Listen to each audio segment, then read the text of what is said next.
Untitled, the special car club of Luxembourg, where we have very nice cars. We're going to show you around later. Today we are here to test this one.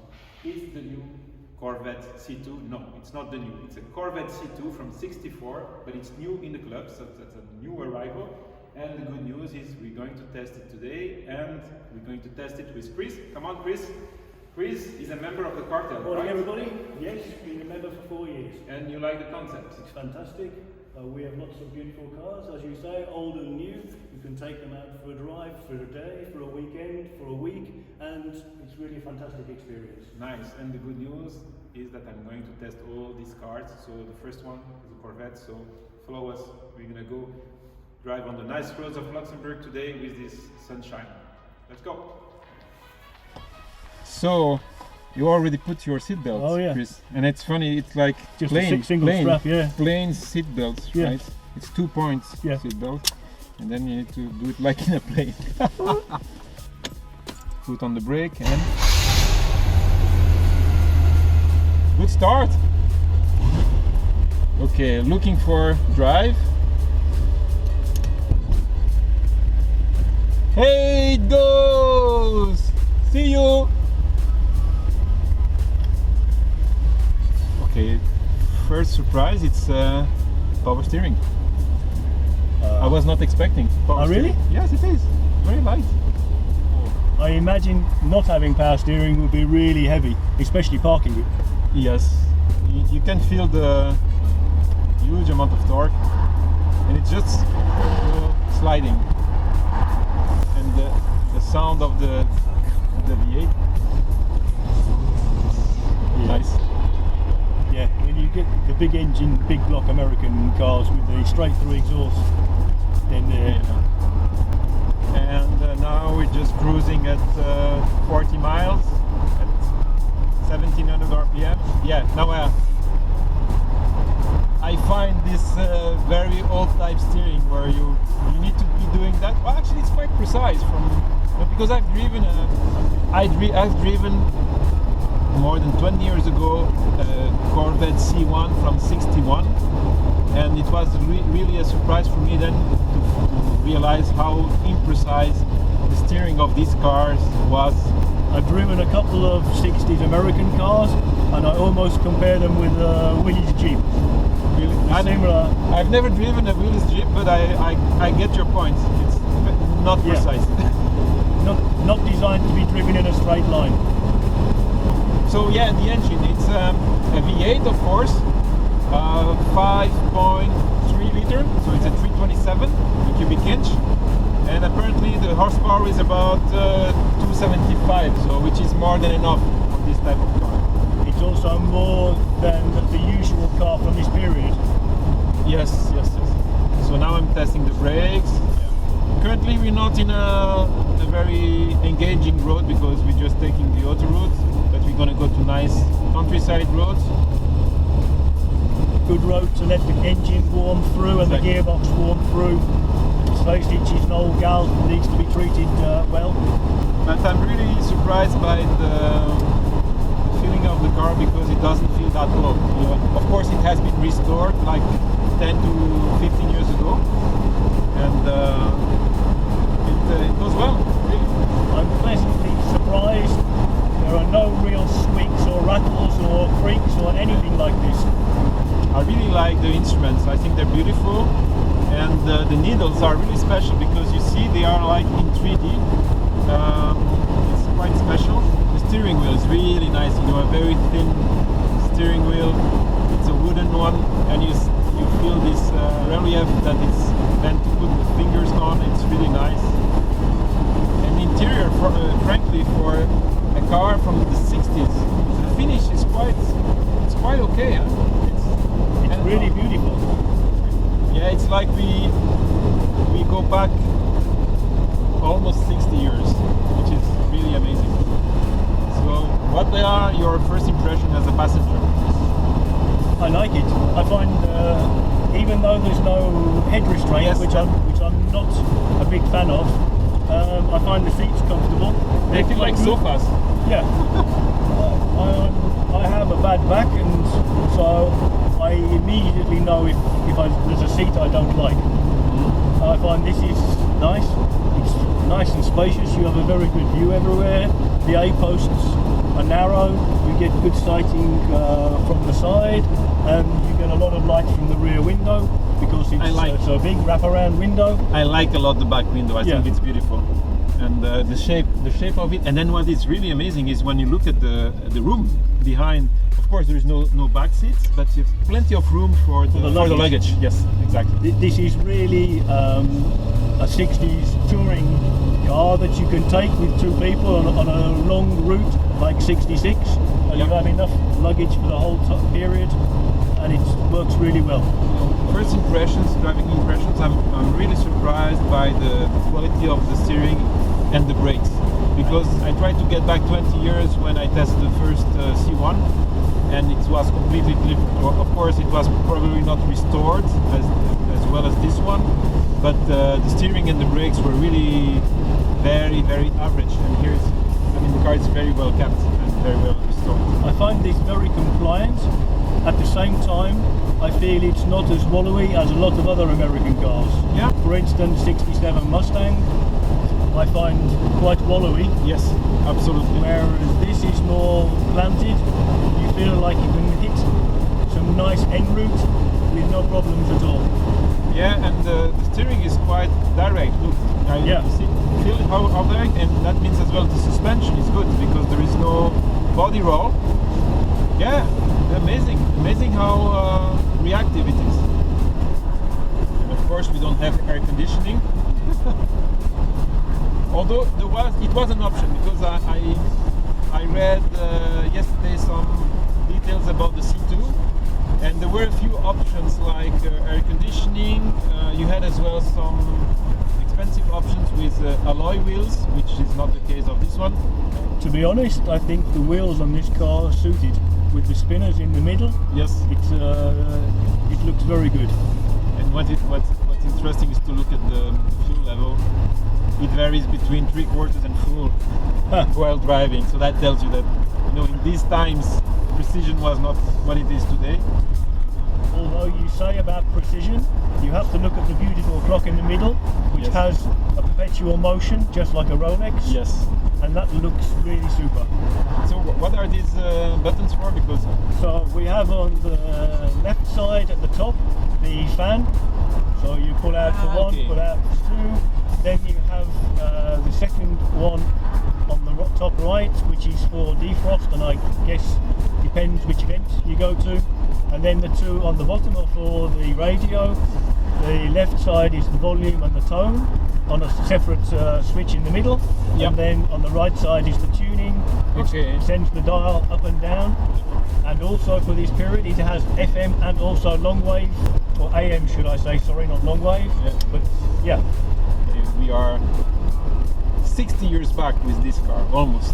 Because maybe we should tell, this Corvette, the C2, is what is called the Sting Ray. It was the first Sting Ray, and it came out in 63, and it was built until 67, I believe. 67, and the production run was in average about 22,000 cars per year, so 110, 120,000 cars total. Different engines. As we told you, this one is the 327, which has a bit less than 300 horsepower, but there were different power variants as well as displacement variants.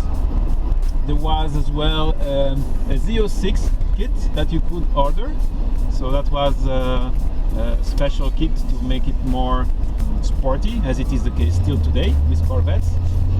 And at the time, what you need to know is that this power kit was an unofficial option, because American car manufacturers, they had an agreement not to go racing, but the customers that wanted to go racing needed to have improved performance components like performance brake, suspension, like the Z06 pack had thicker sway bars to limit the roll, and as well as a bigger tank. Actually, this car was known with the Z06 package as the big tank, because for racing they increased the volume of the tank quite dramatically.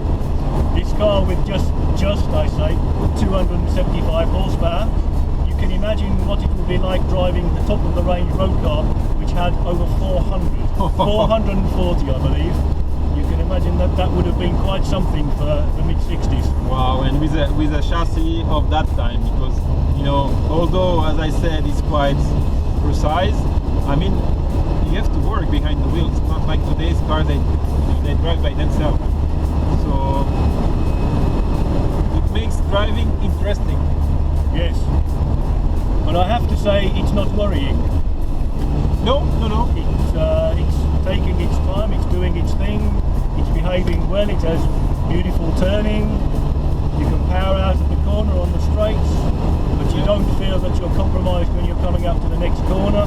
But a lift off, turn in, and it's true, settling very well. Exactly, the balance is quite neutral. The car doesn't surprise you. It's really amazing for a car of the 60s to be that good. I mean, I can think of many cars from the 70s and even the 80s which don't perform the same like this. Let's accelerate a bit to see. But I'm flooring. Not bad. You can feel a push in the back on the seat. Yeah, I think We're only doing 80 kilometers an hour, but it feels like you're doing at least 120 kilometers an hour. Yes. Steering is quite direct, you know. It's really surprising to see. For something this age, yes, definitely. Yeah, it turns, it really turns. And there's not really so much body roll. No, When taking a corner like that, 180 degrees, you don't feel no. like other American sports cars of the period. It's already interesting at a low enough speed to enjoy it. Yep. Not to say that it's not possible to go more quickly, but then you have to be more aware, have more input. Yes. So if you're out on a beautiful sunny day like we are today, driving through the forest, it's nicer to take it easy and enjoy. Yeah, I think it takes a while to get used to driving this car fast, because you need to learn how it behaves, how the brakes do, how the steering and suspension works. And as well, I feel, you know, I really feel the road through my steering wheel because of these tiny tires. They're trying to find their way, and it communicates a lot. So Yeah. that's something that is gone today on normal cars, I mean on new cars.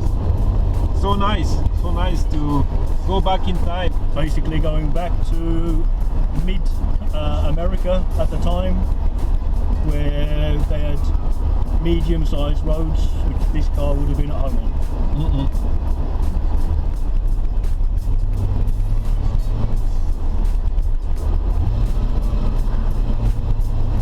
Sound of the engine is not too obtrusive into the cabin, No. but you can hear that it's a very torquey, powerful motor, and you can hear from the sound of the exhaust, it sounds really nice also, but again, not too loud as to make it unpleasant. You know, this car doesn't feel old by any means in terms of performance. Definitely not.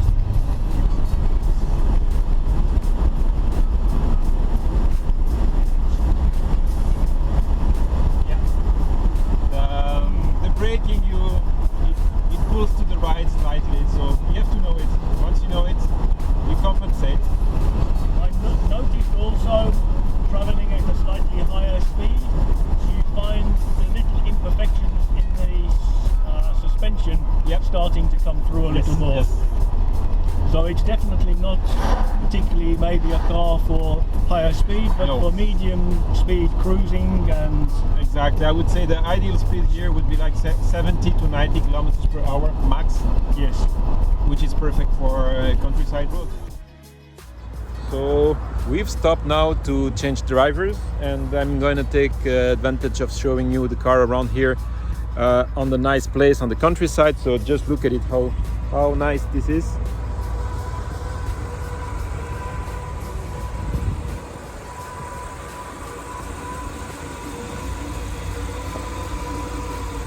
I'm gonna make you listen to the exhaust note.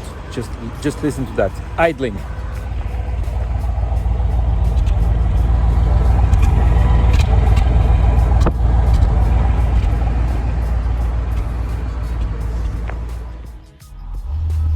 notice is the throttle is extremely responsive. It is. You feel it straight away.